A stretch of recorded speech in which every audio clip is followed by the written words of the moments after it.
warahmatullahi wabarakatuh. Dengan saya Agung Utama Putra dari Universitas Mercu Buana. Di sini saya akan menerangkan dari tugas pertemuan 3 cloud computing tentang analisa dari 3 perusahaan yang menyediakan jasa cloud. Oke, kita langsung saja untuk yang pertama, Alibaba Cloud. Alibaba Cloud Computing didirikan pada 10 September 2009 dengan misi membangun perusahaan layanan cloud computing data sentris yang canggih dan platform berbagai data internet. Perusahaan ini menarik talenta teknis top baik domestik maupun internasional dan berkomitmen untuk berinovasi pada teknologi di bidang internet dan e-commerce berdasarkan pengalaman Alibaba Group di sektor e-bisnis. Teknologi kelas dunia atau membantu Alibaba menjadi perusahaan internet paling berpengaruh dan penyediaan layanan e-commerce tersebar di dunia dan akan membawa pengalaman baru di internet dan e-commerce untuk masa depan. Alibaba Cloud juga dikenal sebagai Aliyun, adalah perusahaan komputasi awan Tiongkok. Anak perusahaan Alibaba Group, Alibaba Cloud menyediakan layanan komputasi awan untuk bisnis online dan ekosistem e-commerce Alibaba sendiri. Operasi internasionalnya terdaftar dan berkantor pusat di Singapura, salah satunya. Cloud Computing Service reserve the future of the computing on the cloud. Okay. Unparalleled Computing Power. Layanan komputasi Alibaba Cloud didasarkan pada arsitektur X-Dragon. Generasi ketiga instan tersebut mendemonstrasikan peningkatan kinerja keseluruhan sebesar 160% dibandingkan yang didukung oleh arsitektur X-Dragon generasi sebelumnya dan bekerja setidaknya 30% lebih cepat daripada mitra manapun untuk memberikan daya komputasi terbaik secara keseluruhan di dunia. Reliability and scalability you can trust. Layanan komputasi elastis Alibaba Cloud tahan terhadap lonjakan lalu lintas dengan berlaku untuk hampir 300 skenario di berbagai industri seperti internet, keuangan, dan retail. DigitalTalk berhasil memanfaatkan layanan ini untuk meningkatkan dan menerapkan 100.000 instan layanan komputasi elastis atau disebut ICS dalam 2 jam. Industry Leading Stability. Alibaba Cloud ICS didukung oleh perjanjian tingkatan layanan SLA terkemuka dunia yang menjamin 99,975% ketersediaan untuk masing-masing instan dan 99,9995% ketersediaan untuk pengaruh multi instan lintas zona. Continuous R&D and Evolution. Selama dekade terakhir, Alibaba Cloud melihat peningkatan 2000 kali dalam kinerja penyimpanan, peningkatan kinerja jaringan 500 kali, dan rata-rata 2 kali lipat dari keseluruhan daya komputasi per tahun. Elastic Cloud Computing Service. Nah, ini saya menjelaskan dari beberapa service dan kategorinya. Yang pertama itu ada cloud server, yang berikut service itu ada Elastic Computer Service atau ECS tadi, Simple Application Server, Elastic GPU Service, FPGA as a Service atau bisa disebut dengan FAAS, Dedicated Host, ECS Bare Metal Instant atau EBM, Elastic Desktop Service. Dan skenario itu yang pertama menyediakan sumber daya komputasi awan dengan berbagai kombinasi CPU dan memori untuk disesuaikan dengan skenario yang berbeda. Yang kedua, Simple Application Server, layanan yang mudah digunakan menyediakan semua yang Anda butuhkan membangun aplikasi atau situs web. Yang ketiga itu Elastic GPU Service, dilengkapi dengan GPU untuk menyediakan komputasi paralel berkecepatan tinggi dan real time secara kemampuan komputasi floating point. FPGA atau FAAS menyediakan jenis instan yang dilengkapi dengan array gerbang yang diprogram di lapangan. Dedicated host menyediakan host cloud yang sumber daya fisiknya didedikasikan untuk penyewa individu. EJS Bare Metaliska atau EBM menggunakan lisensi mesin virtual secara kinerja dan fitur mesin fisik tanpa biaya virtualisasi. Elastic Desktop Service menyediakan fitur desktop jarak jauh, mengimplementasikan grafik ujung ke ujung dan pemrosesan gambar dengan menggunakan perangkat pengeditan non-linear atau perangkat lunak pengeditan non-linear atau bisa disebut dengan NLA. Nah, yang kategori yang high performance computing yaitu supercomputing cluster atau SCC, bisa disebut dengan XCC, menggunakan interkonektivitas berkecepatan tinggi yang disediakan oleh teknologi Remote Direct Memory Access RDMA atau IBM. Elastic High Performance Computing atau disebut dengan EHPC mendukung infrastruktur sebagai layanan IaaS dengan instansi CPU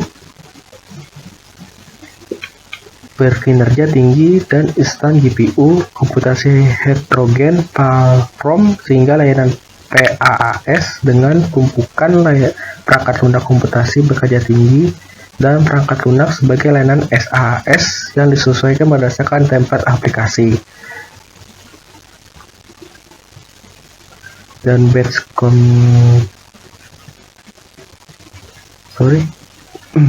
yang tadi adalah penjelasan yang Elastic High Performance Computing EHPC. Kalau yang supercomputing clusternya itu yang tadi di atas menggunakan interkoneksi berkecepatan tinggi. Kalau yang batch compute, layanan cloud yang terdistribusi yang cocok untuk pekerjaan pemrosesan batch paralel berskala besar.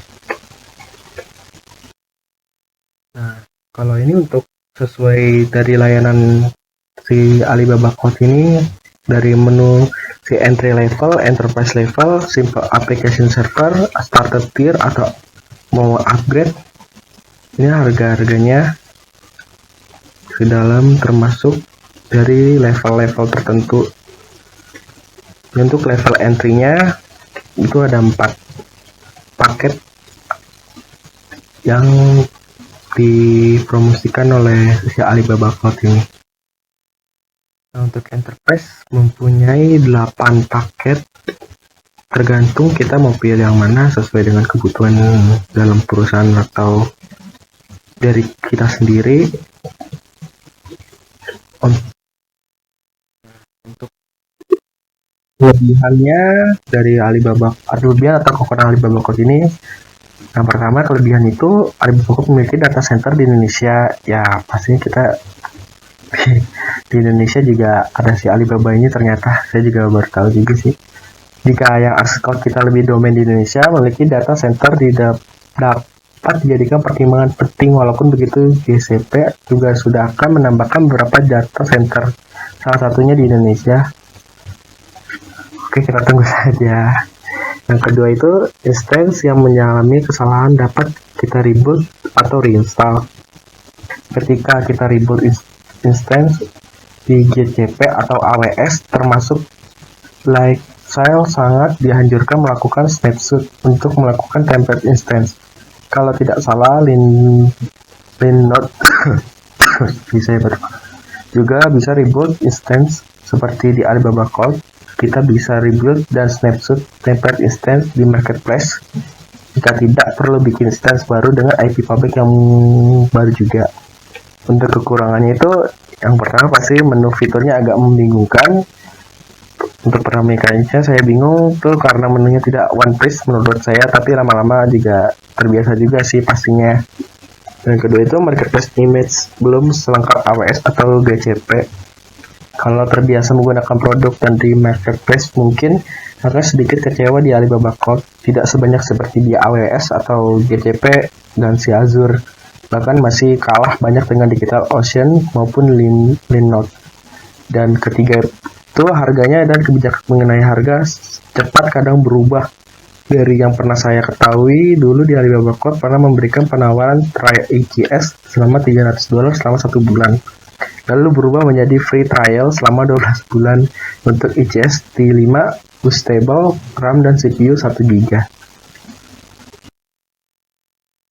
Oke, yang kedua dari perusahaan Microsoft Azure, biasa dikenal dengan Azure Cloud.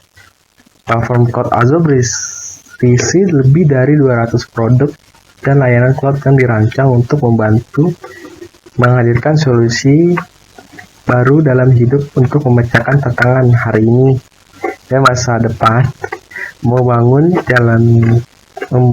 jalankan, dan kelola aplikasi di berbagai cloud di lokasi dan di edge dengan alat dan kerangka kerja pilihan. Jadi itu kita milih sesuai dengan rancangan yang kita mau. Dan saya merequest kalau dibilangnya. Nah, si Azure ini adalah rangkaian layanan cloud computing yang terus berkembang untuk membantu organisasi menghadapi tantangan bisnis. Dalam Microsoft Azure, kita dibebaskan untuk membangun, mengelola, dan menyebarkan perangkat lunak pada jaringan global yang masif menggunakan tools, favorit, dan framework.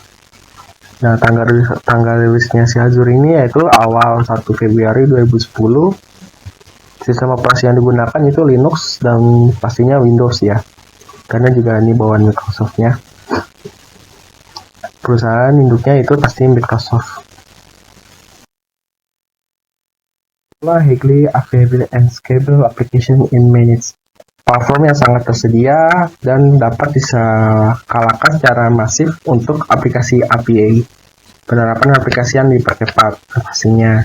Skala otomatis lingkungan cloud Anda mengoptimalkan biaya dan meningkatkan kinerjanya.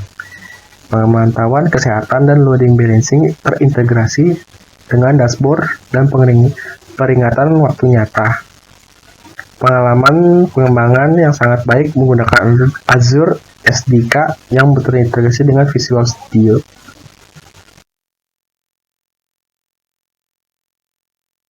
Dari cloud service di Azure ini yaitu accelerated service yang pertama itu accelerate maaf ya saya kurang development of your web and cloud application. Nah, deskripsi ini bangun dan terapkan aplikasi dan layanan web dan cloud yang kuat dalam hitungan menit dengan Azure Cloud Service. Gunakan layanan cloud Azure untuk menjaga aplikasi Anda tetap tersedia, mengarahkan lalu lintas dan instan bermasalah ke instan sehat yang berjalan lancar. Setelah aplikasi Anda diterapkan, Azure akan menangani sisanya. Mulai dari penyediaan hingga loading balancing, aplikasi Anda didukung oleh perjanjian tingkat layanan SLA yaitu 9,95% yang terbuka di industri. SLA-nya hampir sama dengan si Alibaba ini, yaitu 99,95%. Yang kedua, increase application resiliency. Gunakan model penerapan berbasis Azure Resource Manager baru dengan melihat pertinjau Azure Cloud Service di dukungan tambahan untuk meningkatkan ketahanan regional. Dengan model penerapan baru ini, guna kemampuan seperti kontrol akses berbasis peran RBAC, tag kebijakan, dan dukungan untuk template penerapan. Tetap gunakan model penerapan Azure Cloud Service atau klasik yang ada untuk aplikasi berbasis Azure Service Manager. Yang kedua, scale your aplikasi atau APPS automatical to optimize cost. Skala infrastruktur layanan cloud Anda secara otomatis berdasarkan permintaan saat ini. Fitur skala otomatis membantu Anda mengelola lonjakan lalu lintas yang tidak terduga secara otomatis. Menskalakan lingkungan Azure Cloud Service Anda ke atas atau ke bawah untuk memberikan pengalaman pelanggan yang luar biasa. Tetapkan batas perskalaan jadwal sasaran dan pastikan bahwa kinerja aplikasi Anda dapat diskalakan sekaligus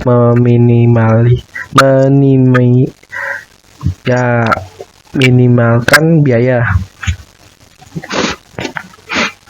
Use development environments you prefer. Rasakan lingkungan pengembangan yang sangat baik menggunakan Azure SDK yang terintegrasi dengan Visual Studio. Terapkan aplikasi menggunakan bahasa yang Anda suka. Ya, maksudnya itu kita bisa menggunakan bahasa apa aja yang sesuai dengan kita mau. Termasuk .NET, Java, Node, JS, PHP, Python atau Ruby. Uji aplikasi sebelum menerapkan dengan cloud menggunakan Azure Emulator yang menghadirkan fungsionalitas utama platform langsung ke komputer. Pengembangan Anda untuk menerapkan rilis baru ke produksi cukup tukar lingkungan pementasan menjadi produksi. Monitor your cloud application. Siapkan peringatan real time untuk mengetahui kapan ketersediaan layanan atau metrik lainnya dapat otomatiskan pembaruan sistem operasi yang meningkatkan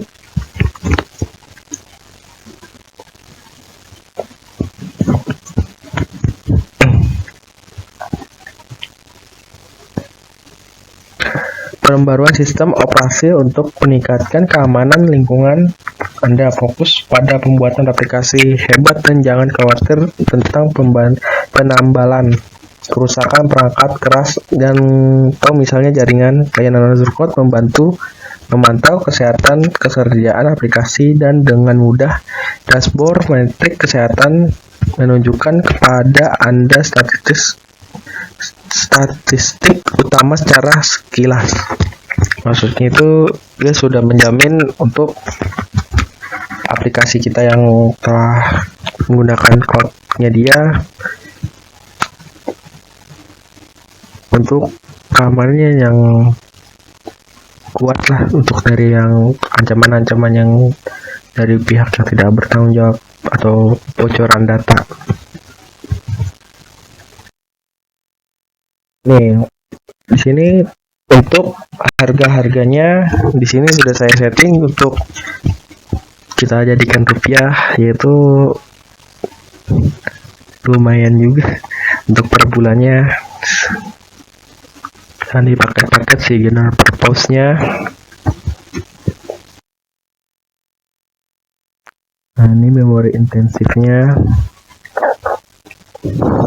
sampai 16 juta 98.200 252 per bulan.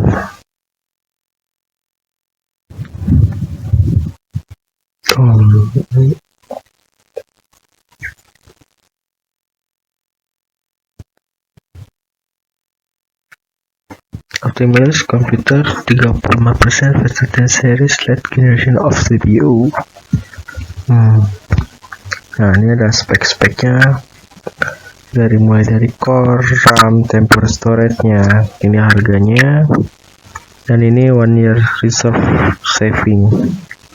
3 year reserve saving-nya 47% sampai 56%. Wow, harganya lumayan.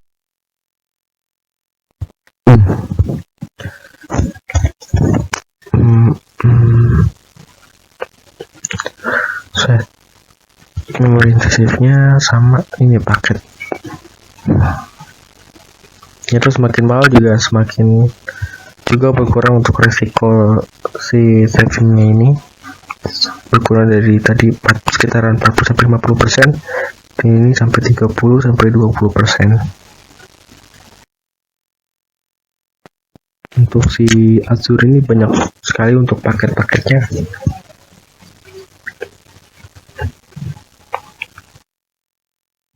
Tergantung pemakaian atau dari sesuai kebutuhan kita masing-masing.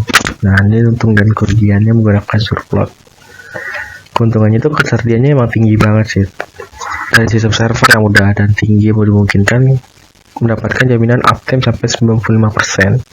Dengan perjanjian hukum Ini berarti bahwa dalam jangka waktu nyata kamu bisa mendapatkan sekitar 4,5 jam waktu henti sepanjang 1 tahun atau sepanjang tahunnya lah. Layanan serupa memberikan maksimum itu 98% ketersediaan dalam kisaran harga yang sama. Yang kedua itu hemat biaya. Karena kamu berinvestasi dalam penyediaan cloud, kamu tak perlu berinvestasi dalam infrastruktur TI lainnya.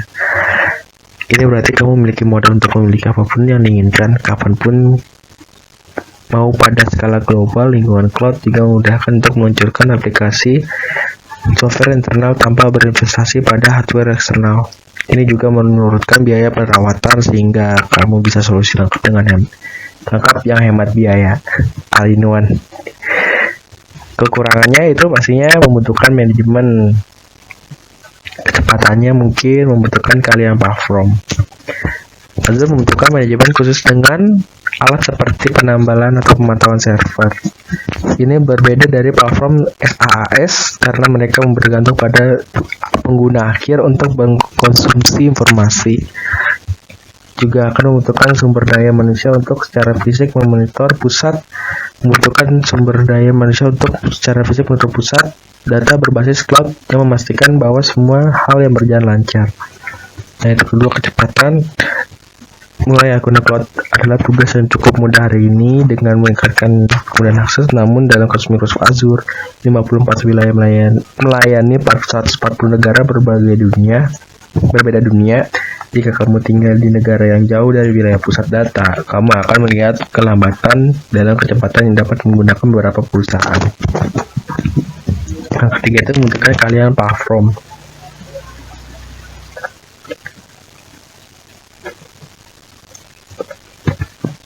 Tidak seperti server lokal, Microsoft Azure membutuhkan kalian untuk mengaplikasikan sehingga semua bagian yang diperlukan fungsional. Penyediaan layanan cloud yang berlebihan adalah salah satu kesalahan umum yang dilakukan oleh administrator bisnis. Cara sederhana, bahkan tidak mudah diidentifikasi di cloud, sehingga menelan biaya ribuan dolar per tahun untuk bisnis. Kita lanjut di AWS, Amazon Web Service. Nah, ini yang banyak kita kenal juga sih. Kumpulan layanan berbasis cloud computing yang disediakan Amazon sejak tahun 2000. Meskipun salah satu perusahaan raksasa internet ini sering kita kenal untuk membeli buku atau lagu, tapi sekarang Amazon telah menambahkan layanan dengan ahli infrastruktur cloud computing. Ini yang dapat saya dari Wikipedia. CEO-nya itu Andy Jassy dan pendirinya itu Amazon, didirikan tahun 2006. Kantor pusatnya di Seattle, Washington, Amerika. Anak perusahaan dari Cloud Endor, AWS, Elemental, dan lainnya. Organisasi induknya itu pastinya Amazon. Nah, produk cloud. Amazon Service menawarkan berbagai produk berbasis cloud global, termasuk komputasi penyimpan database, analisis jaringan mobile, alat pengembangan alat, manajemen atau IoT, keamanan, dan aplikasi perusahaan layanan tersebut membantu organisasi bergerak lebih cepat, menekan biaya IT, dan menemukan penskalaan. AWS dipercaya oleh perusahaan-perusahaan terbesar dan startup populer untuk menggerakkan beragam jenis beban kerja termasuk aplikasi web dan seluler, pengembangan game, pemrosesan, pergudangan data, penyimpanan, persiapan, dan banyak lagi.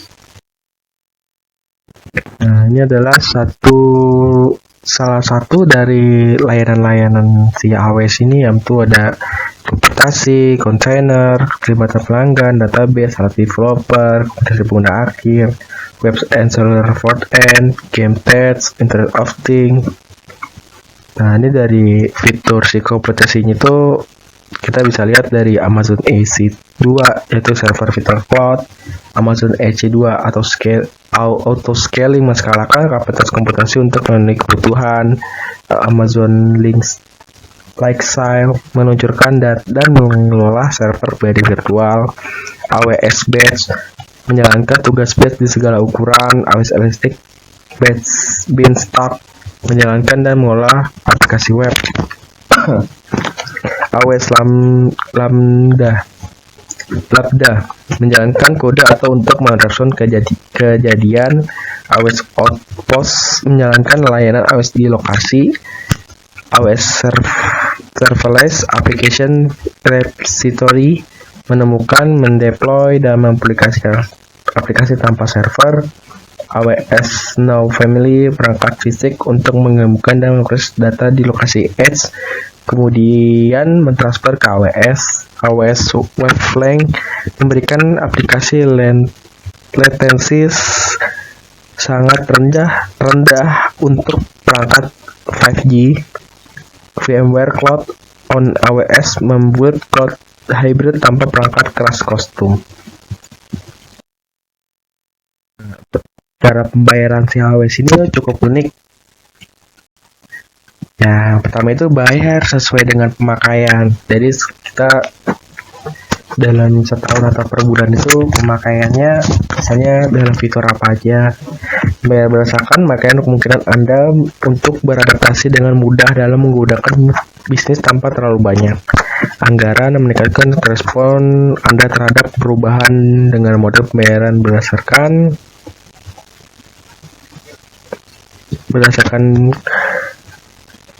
biaya pemakaian Anda dapat menyesuaikan bisnisnya. Berhemat ketika Anda mencadangkan untuk layanan tertentu seperti Amazon EC2 dan Amazon RDS dapat berinvestasi dalam kapasitas yang dicadangkan. Dengan instan, cadangan Anda berhemat hingga 7% lebih kapasitas. Biaya lebih murah, menggunakan lebih banyak. Dengan AWS, Anda bisa mendapatkan volume berbasis diskon, mewujudkan penghematan penting sebagai peningkatan penggunaan Anda untuk layanan seperti S3, pemberian harga berjenjang. Ini saya dapat seharga paket AWS supportnya itu paket dukungan basic, bilangnya paket basic ya, terus katakan itu pengembangan lebih pas dari $29 atau 3% dari biaya bulanan AWS. Untuk bisnisnya lebih besar dari $100 atau 10% dari biaya bulanan AWS untuk 0 sampai $10.000 pertama. 7% dari biaya bulanan AWS dari $10.000 hingga $80.000. 5% dari biaya bulanan AWS dari $80.000 sampai $250.000. 3% dari biaya bulanan AWS lebih dari $250. Untuk perusahaan lebih besar dari $15.000 dan paket-paket 10% dari biaya bulanan AWS untuk dari 0 sampai $150 pertama. Dan sisanya itu 7%, 5%, dan 3%. Dan biayanya juga semakin mahal. Nah, ini contoh harganya.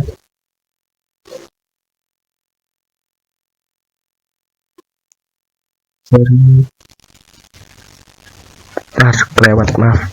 Saya jelasin langsung di sini aja.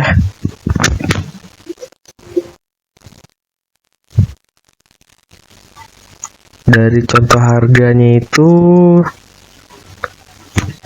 contoh paket harga dukungan pengembang. Oh, ini cuman fitur si penambahnya lagi tuh sampai dari $2.000 dalam biaya AWS bulanan. Yaitu $2.000 dikali 3% sama dengan $60. Dan 3% dari biaya si AWS-nya sama dengan total $60. Contoh dari paket dukungan bisnis. Sini ada sama seperti rumusnya dari sebelumnya, itu contohnya salah satunya contoh $85.000 dan biaya AWS bulanan, jadi $10.000 kali 10% sama dengan $1.000. Nah, biaya 10% itu untuk